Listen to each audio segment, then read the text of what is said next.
All right, so welcome everybody. We are about ready to get started. We have presenter Gregg Johnson from FocalPoint Business Coaching, who has over 25 years of business leadership and experience leading privately held niche businesses from the COO and CFO seats. So he is here to share his knowledge with you. So I'm going to turn it over to him and if you have any questions, you can either just ask your question or send a chat and I'll be able to pass that along. I also wanted to let you know we are recording this, so it will be shared on our YouTube page as well. So, all right, here we go, Gregg, on to you. Thank you, Carolyn. I really appreciate it. And thank you to everyone for attending today. I know you've all got busy days, and I'm honored that you've chosen to spend some time with me today. And I will try to make this topic as valuable as possible for all of you. Again, my topic, leading teams that consistently exceed expectations. This is a topic that's really near and dear to my heart because I feel that leadership is something that makes the difference between good organizations and great organizations. It makes the difference between decent performing teams and highly performing teams. Now, certainly in an hour, we're not going to have time to cover everything around leadership. My intent is really that this will scratch the surface. Hopefully, there'll be some nuggets that you take away. One or two things that maybe you can implement or start doing. But the other thing is maybe it just gets you more interested in learning more about leadership. So as Carolyn said, bear with me just a moment.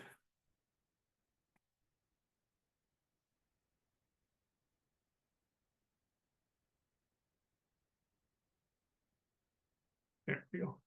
Sorry about that. So again, my name is Gregg Johnson. I'm a certified FocalPoint business leadership coach. FocalPoint has been around for about 20 years. There's about 200 coaches throughout the world that are coaching around the FocalPoint proven process. I like to say I've been a FocalPoint business leadership coach for about a year, but I've been coaching business leaders for over 30 years. I've sat in CFO seats, the COO seat. I've sat in the integrator seat for EOS companies, mainly mid-sized, privately held manufacturing companies, real niche type businesses, ones that nobody's ever heard of. I never heard of them until I started working for them. I've got a bachelor's of business administration that I got a long time ago. And then I got my MBA back in the early 2000s from the University of St. Thomas. So my goal today, again, we're not going to be able to cover everything. Leadership, we could have a dedicated semester class on leadership. We could spend folks write, books on leadership. There's thousands of leadership books out there. I'm not trying to cover everything today. I'm just going to, again, kind of scratch the surface. And one of two things. One is I hope you get, a couple of nuggets of information out of here that are beneficial to you tomorrow. But secondly, maybe this starts you on a journey of wanting to learn more about leadership, wanting to find more resources out there that exist. And we will talk about that a little bit more towards the end, but that's the journey we're on today. Why does leadership matter? I think it's important to understand.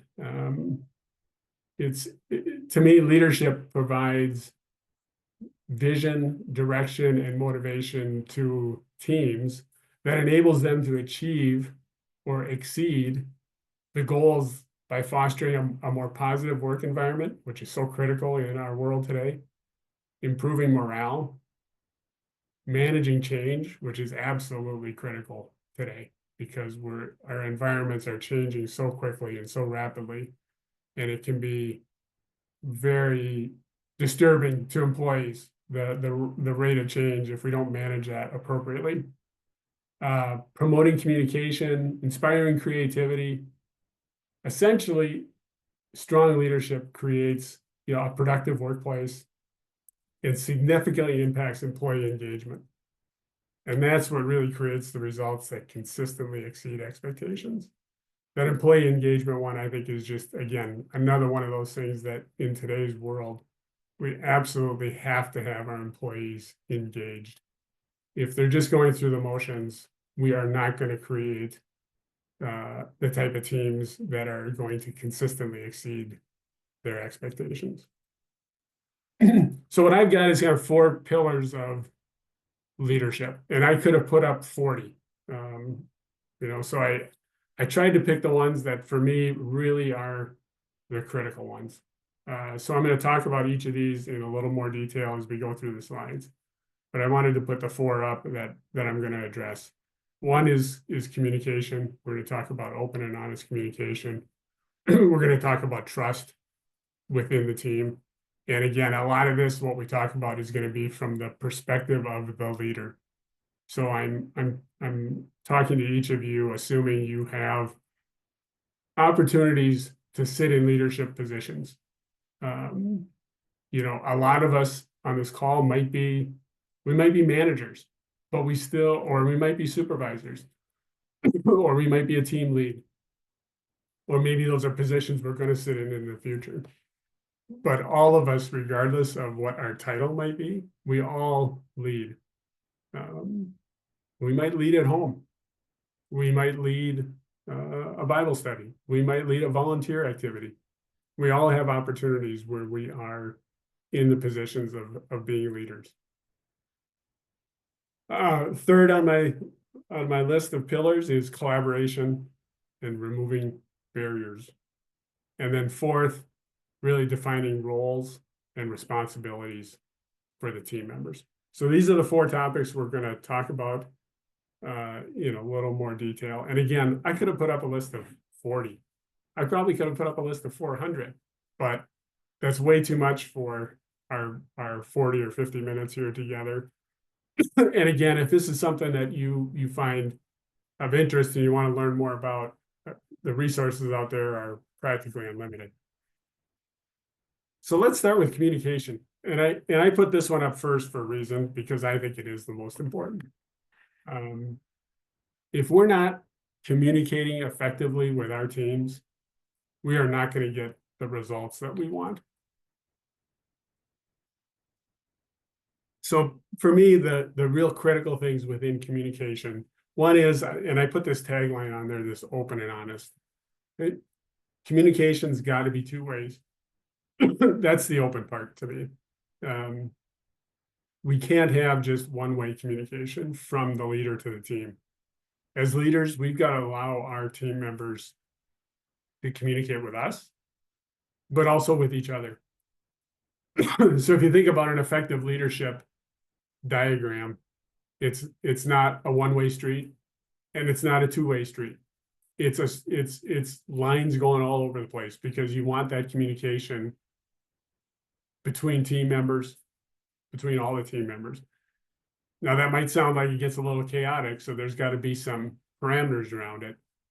But I think it really promotes, having that open communication really promotes and getting the best results for your team. So I said defining the goals and the objectives of the team. Again, I think this is something we can't do this just once when our team forms and then forget about it. We've got to consistently talk with our team about what the goals and objectives are. They've got to understand specifically what we're trying to accomplish, what our team has been formed to do, and what success looks like. When we're done, what is this going to look like? When we've finished our project, what are the results going to look like?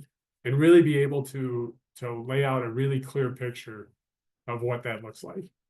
And again, this is a place, I think, where it's really important to get those team members talking as well. Get them to say what the goals and objectives are, so that they're hearing themselves saying it. They're hearing each other saying it. It's not just me as the leader talking to them about what those goals and objectives are. It's them being able to say them back and really start to embrace them and believe them and make sure that they're on board, that they're convinced that those goals and objectives can be met. Because a lot of times that what's around those goals and objectives that gets challenging is timelines. You might have a team that says, well, yeah, we can accomplish the goals and objectives you want, but your timeline is completely unreasonable. Well, I'd rather hear that on day one than 6 months into a project. So it's really good to have those discussions up front. Secondly, I think you've got to measure progress and results. And again, tying it back to the goals and objectives of the team. But we got to know where we stand as a team. We need to understand timeline, but we need to understand progress as well. Are we making the progress we intended? We're 60 days into a 6-month project. How are we doing in terms of, are we a third of the way through the project? Are we halfway through? Are we 10% through? I think it's really important to have those discussions around those milestones so we can see how we're progressing. Think of a football team playing a football game, and there was no scoreboard. There's no scoreboard. There's no, we can't see what one team has scored. We can't see a clock. We don't know how much time's left. They don't show us the quarter. We can't see what quarter we're in, if we're in the first quarter or the fourth quarter. Maybe we could guess at it. And everybody might guess a little differently. And because we're not sharing that information, what the score is, what time it is, everybody's drawing kind of their own conclusions. And that's how teams start to drift off. Because now all of a sudden the progress, everybody's kind of coming up to their own conclusions about how we're progressing. And that's just not effective. As leaders, we've got to show them the scorecard. We got to show them how we're progressing. And again, this ties back to an opportunity to, again, cover the goals and objectives of our team. Third, I think it's an opportunity as well to demonstrate that you, as the leader, are responsible for the team's results. Okay. It's as challenging as me as a leader, that sometimes we have a team that maybe we're not convinced is, the right team. Maybe we got this team handed to us, but ultimately we, as the leader, are responsible for the results. And we've got to, we can't do all the work, right? There's a reason we've built this team, because there's enough work to do that we need 4 or 5 or 6 people on it. We need different skill sets. As leaders, we're not going to be able to get this done ourselves. We've got to have these team members who are bringing their talents, their energy, their excitement to the project.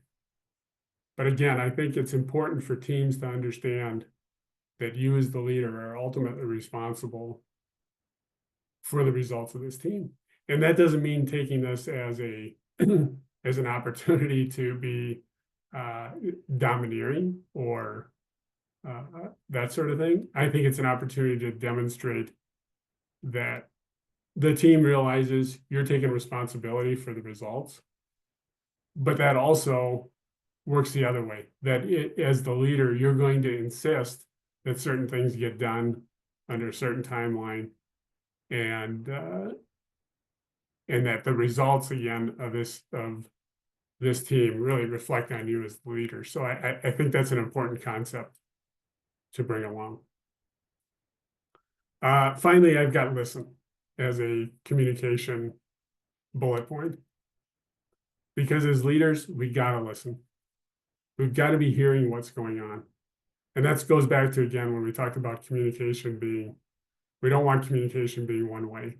If I am the leader and doing all the talking, I'm missing out. I'm missing out on an opportunity to hear what's going on with the team.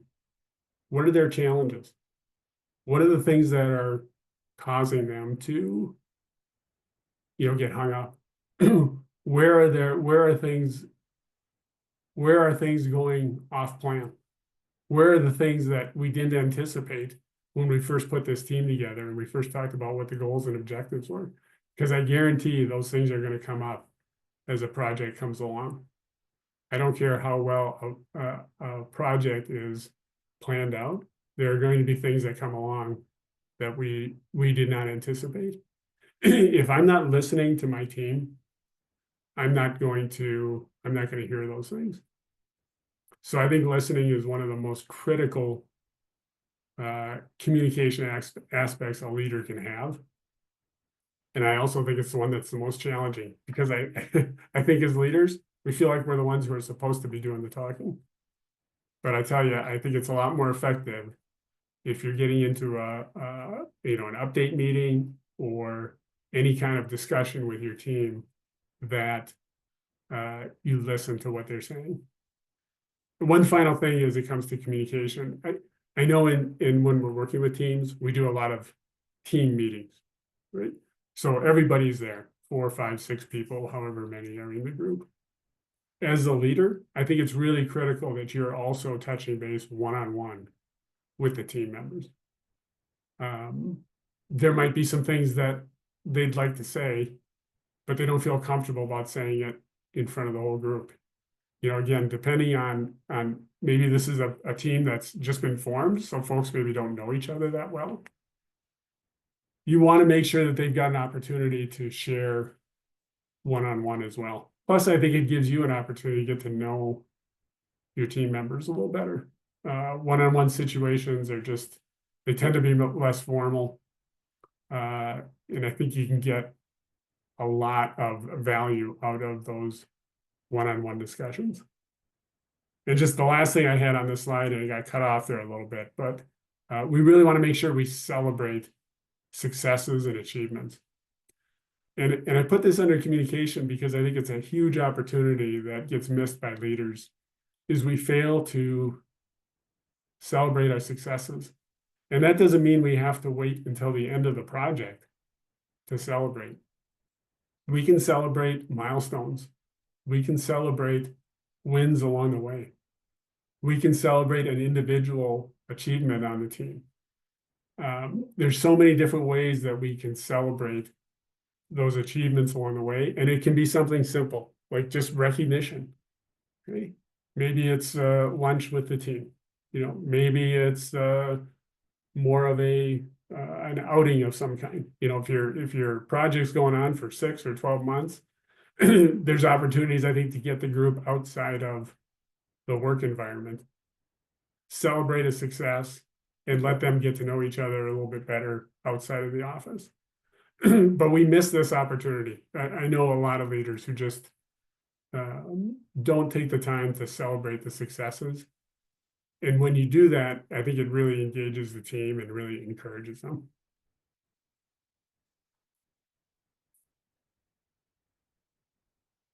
Secondly, on my pillar was trust, along with respect and loyalty. So we have to earn trust. Trust is not something that's going to be given to any of us. And because it gets earned over time, it takes a little time to earn trust. But it can be quickly lost as well if we say the wrong things, if we act without respect towards team members. It's one of those things that trust takes a long time to build, and it takes a short time to destroy.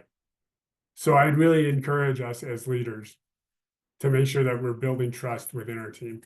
That means team members can come to me as a leader and talk about things that, maybe are going on with the project, maybe are going on outside of work, and that they know that they can come and talk to me as the leader, and that information is going to be kept in confidence.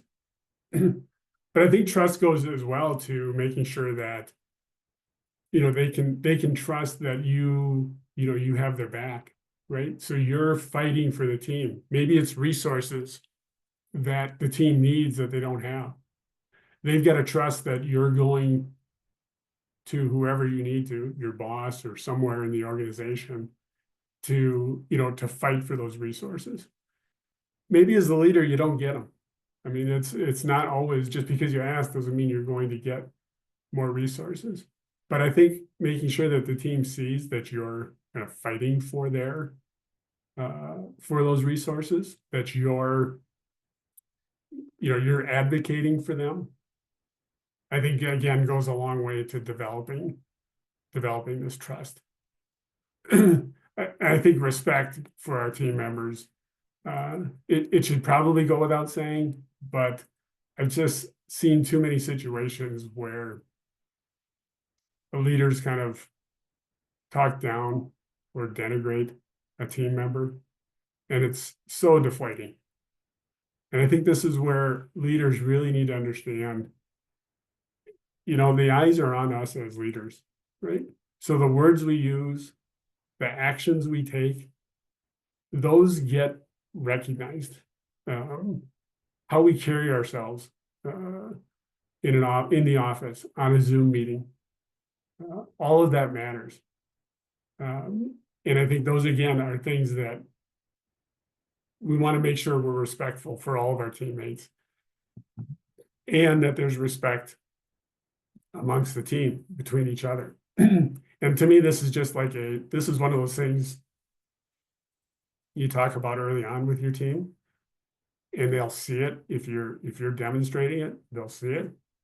But to me, it's like, it's non-negotiable. I mean, we just have to treat our folks with respect, and the talking down to them, the any kind of criticism, I think, towards an individual in a team, it doesn't mean you can't criticize a team. And I'm not saying we can't do that, but there's ways to criticize somebody in a respectful way, or criticize a team in a respectful way. And then there's ways of doing it without respect. And I think all of us have probably seen both of those. And it goes a lot further when that criticism is done with respect, as opposed to blurting out kind of the first thing that might come into our mind. I think as leaders, it's really important we think about our words that we're choosing, and our tone, and how we're delivering that. I think loyalty to the team goes back to that, that example I used, where the team's got to know that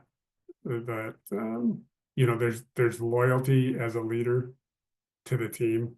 You're fighting for them. You're an advocate for them. I think that all demonstrates loyalty. And again, loyalty is not one of these things that gets built up in a day or two. So again, depending on our situation, this might be one that's more challenging in terms of, well, how do I develop this loyalty? And what does this look like? But I think it's really important that, again, when we're talking about loyalty to the team, we're talking about loyalty to achieving those goals and objectives. Maybe we've got team members that are coming together for this team, but they've got other roles and responsibilities they're playing within the organization. Well, we want to make sure that we're developing their loyalty to the team, that they're giving the right priority to the team, that they're giving their all to the team, right? And I think that goes back again to this, when we talk about loyalty, is making sure that we're using our communication skills to talk about that, and what our goals and tying it back to our goals and objectives. Finally, on here, I put, attitude and actions, and I'm talking about us as leaders. What's our attitude? What are the words we're using?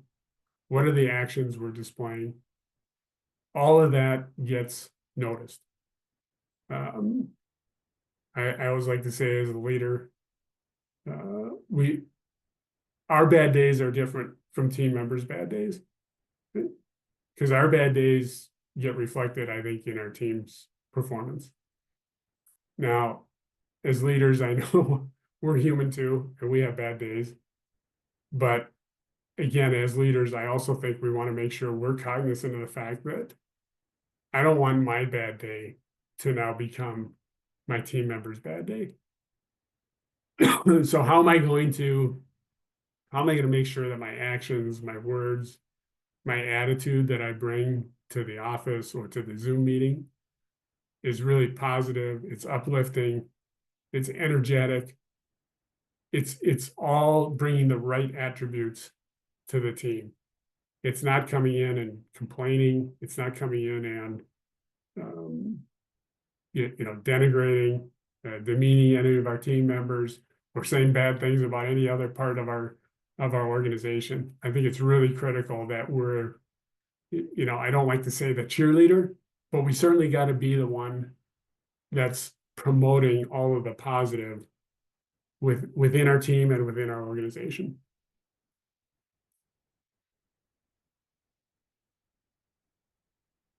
Our third pillar is collaboration and removing barriers. So I think effective teams, one of the things they do that ineffective teams don't do is they collaborate and they work together for the good of the team. So they demonstrate, again, the goal, the reaching of the goals and the objectives. They're not in this for themselves, and they're not hiding things from other team members. They're sharing information, they're sharing experiences, they're sharing results, they're sharing their feelings about how the project's going. They're solving problems together as opposed to trying to solve problems themselves. And I think the fact that promoting this collaboration really gets you much more effective results than if you demonstrate kind of a propensity towards, individuals doing their own thing. Now, certainly folks got to do their own work. I get that. But I think the collaboration piece goes so far in terms of usually we get better results when we collaborate with others. Two heads are better than one. But I think from a longer term standpoint, the team becomes more effective when they're collaborating, when they're working together. Again, promoting that for the good of the team approach, as opposed to, how can I benefit? If I've got a team member who's thinking, how can I benefit myself personally from being on this team? And I just think we live in a day and age where collaboration is just so critical to our success that we've got to have that in our team.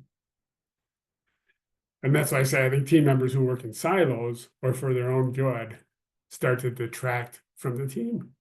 And I know I've seen examples where team members are more concerned about how they look as opposed to how the team looks. And they're trying to use this team to, kind of as an ulterior motive almost to develop their own careers. They want to look good to a boss or an executive or somebody, an owner.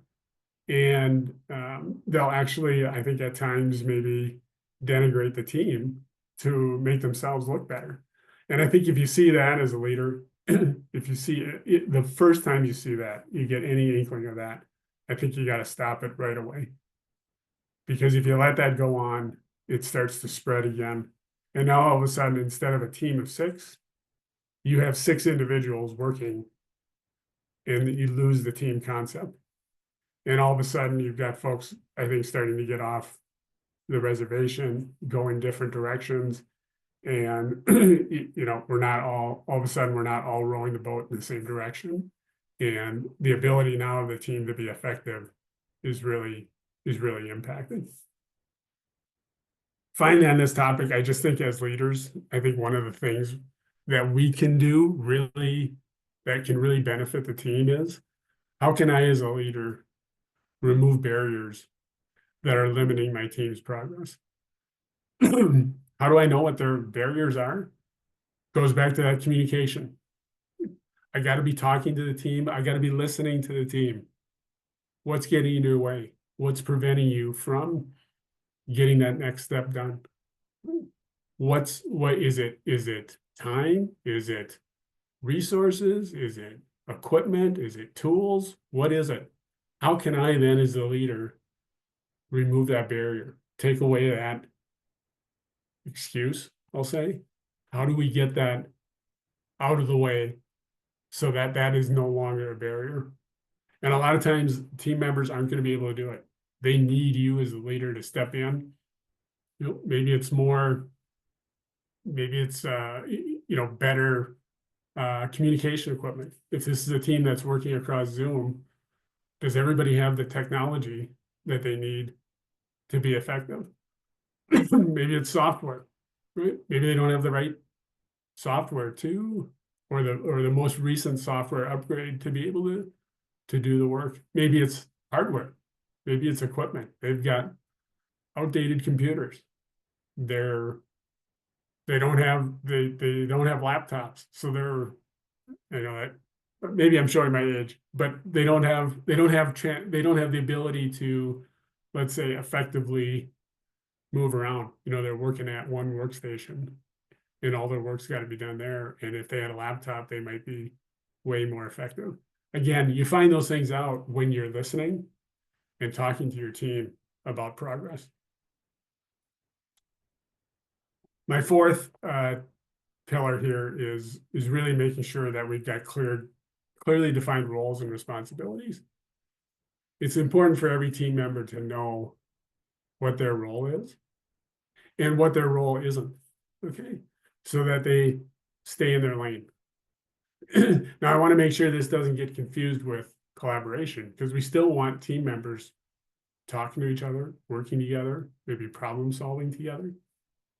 But we still want each team member to know what their role is and what their responsibility is. Imagine a football team, right? Every one of those 11 players that goes out on the field knows what their position is. There's no question that there's no confusion about, the tight end doesn't line up at the center position. The running back doesn't snap the football. They all know what their roles are. And through play calling, they know what they're responsible for on every play. That's communication, right? The quarterback in the huddle is telling them through the play call what their responsibility is on that given play. So it's really important, I think, for team members to understand that, because otherwise there gets to be confusion. Hey, who's doing what on this project? Hey, I thought you were responsible for that. No, I think Jim is.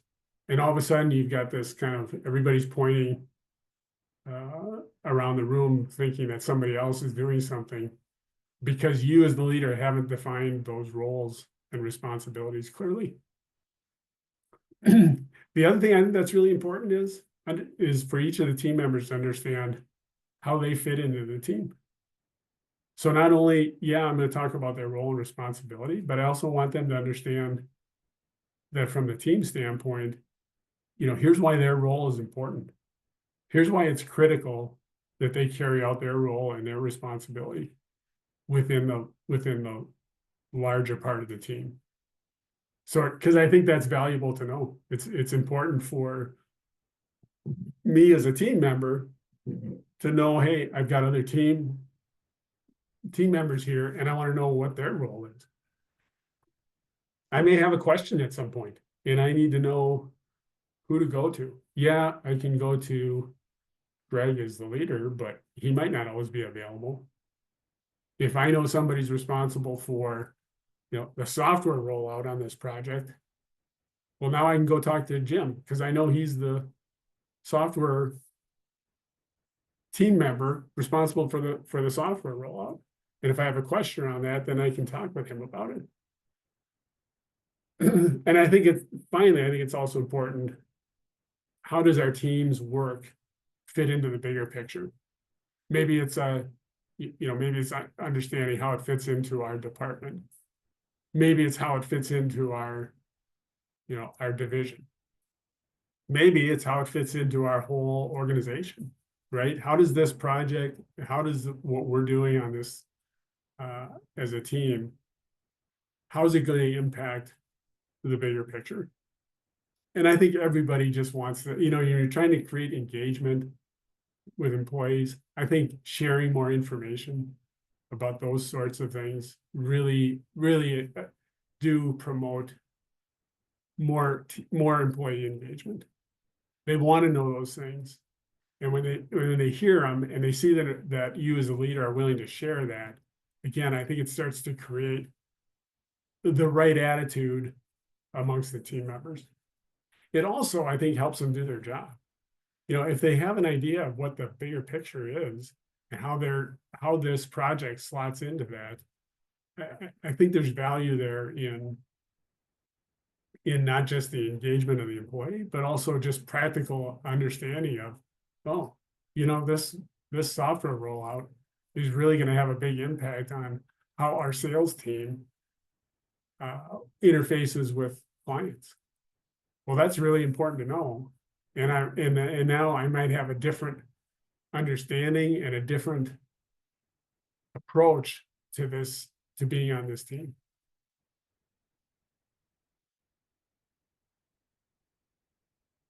So that was our leadership overview. I think it's important as a team wraps up to ask some questions. What did we learn? What worked? What didn't work? What can we improve? And what can we do differently? That doesn't mean we have to wait until the end of a project to ask these questions. Again, if we're effectively communicating with our team, we're asking these kind of questions along the way as the project is developing. I love this quote from John Maxwell, who's a real leadership guru. A leader is one who knows the way, goes the way, and shows the way. And really, I put into brackets there what each of those means, but really knows the way is communicating the vision, goes the way, so it takes action that promotes the achievement of those goals and objectives, and then shows the way, and that's where I thought removing barriers really is how, as leaders, we are kind of able to show our team the way to the end.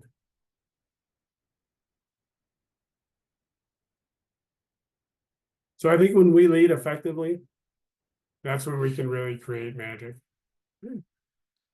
And I think one of the things that I really want folks to leave here today with is that I think too often leaders react to circumstances as opposed to being more proactive.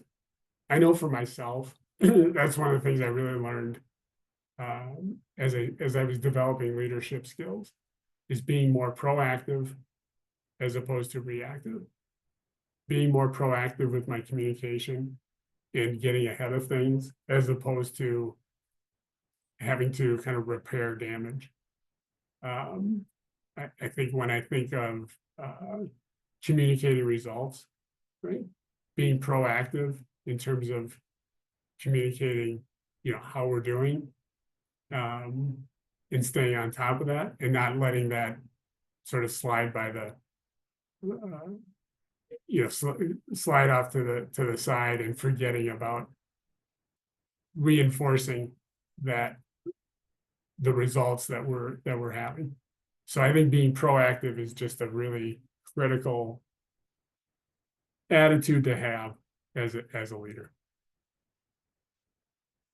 I'm going to open it up for questions or discussion. I'd love to have, again, even if there's not questions, if there's just discussion points or things that you have experienced as maybe sitting in a leadership role, or maybe you've seen folks sitting in leadership role, good or bad. And before I do that, I'm just going to put up here my contact information, because if anyone wanted to discuss any of this more, I would be more than happy to have a discussion. And no obligation, no strings attached. I just, I enjoy this topic, so I'm happy to have discussions with folks.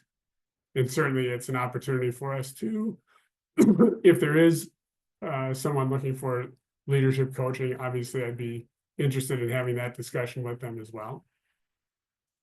And maybe you've got folks within your organization who couldn't be here today, and if they'd like to learn more, again, I'm more than happy to have a discussion with anyone. So if there's any questions, any comments somebody wants, more than happy to address any of that. And I think you can take yourselves off of mute if you've got a question, or feel free to put it in the chat if you want. And we're not ending this presentation until there's at least one question or comment.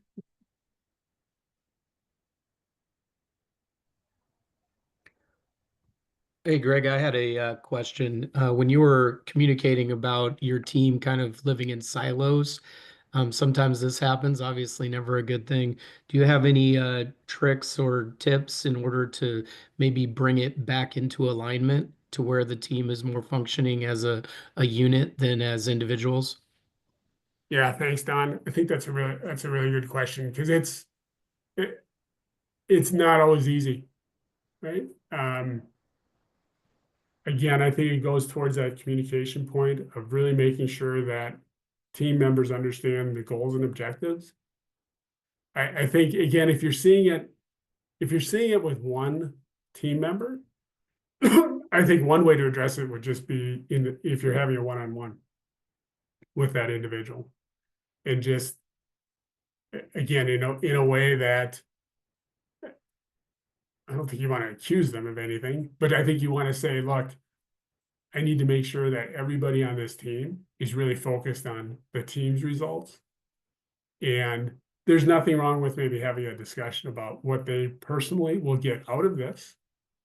Because maybe there's experience they're getting. Maybe there is recognition that they're getting. But again, I think bringing it back to the fact that, ultimately we're going to be judged by the results that the team gets. Okay. And I think focusing on that concept, as opposed to, if you have a team member who thinks, well, this is a really high profile project I'm working on, I'm going to get noticed, I'm going to get recognition. And again, I'm not opposed to folks having career development opportunities. Sometimes that's what being on a team is a very valuable benefit. But I really want to bring the focus back to the results the team is trying to achieve, and letting that individual know that, ultimately we're going to be judged by the results of the team, not just our own individual performance. And it's a balancing act, right? Because you do want, I think, team members who are trying to develop their career. They're wanting to achieve, right? They're wanting to achieve for themselves.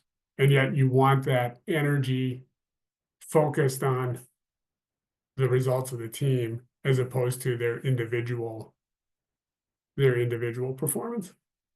I'd say if it's broader than that, like you're seeing everybody working sort of in this silo, not sharing information, not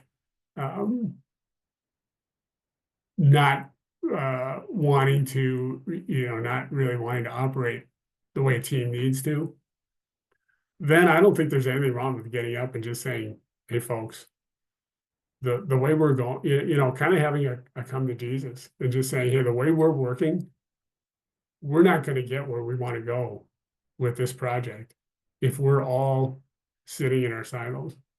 We have got to come together and start collaborating, sharing information, and working together for the benefit of the team.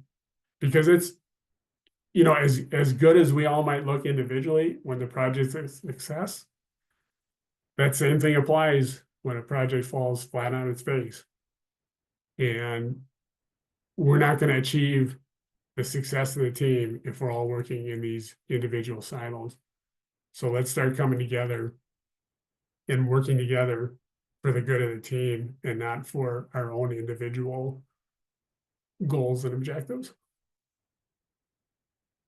Did that help, Don? Yeah, makes sense. Thank you. Okay, good question. Good question. You know, the one thing I'll say too is with a lot of these concepts, I don't mean to make them think that they are necessarily easy.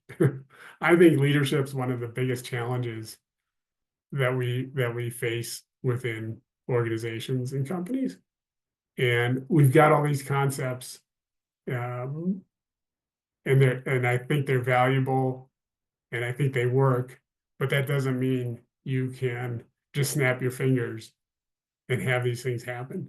It takes hard work. It takes it takes a lot of engagement. And again, as leaders, I think it's a full-time job, and it's critical to be, again, listening, watching, and seeing what's happening on your teams. Because if you can address some of these issues, like the one Don just brought up early on, you got a much better success, I think, of turning that situation, as opposed to waiting or saying, it'll get better on its own, or I just got to let things kind of play out. You know, I know that's, for me, that's kind of my default. I think, oh yeah, they'll figure it out. As opposed to, I think the better action is to be more proactive. And when you see that, to try to nip it in the bud kind of right away, as opposed to hoping it's going to get better on its own.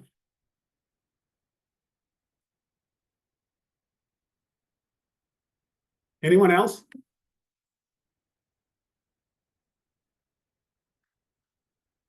Well, again, I appreciate everyone's time. I know everyone is busy, and I give you all a lot of credit for taking an hour here out of your day to spend. And again, if there's hopefully a nugget or two you were able to pull out of here, but if there's more you'd like to talk about, certainly reach out.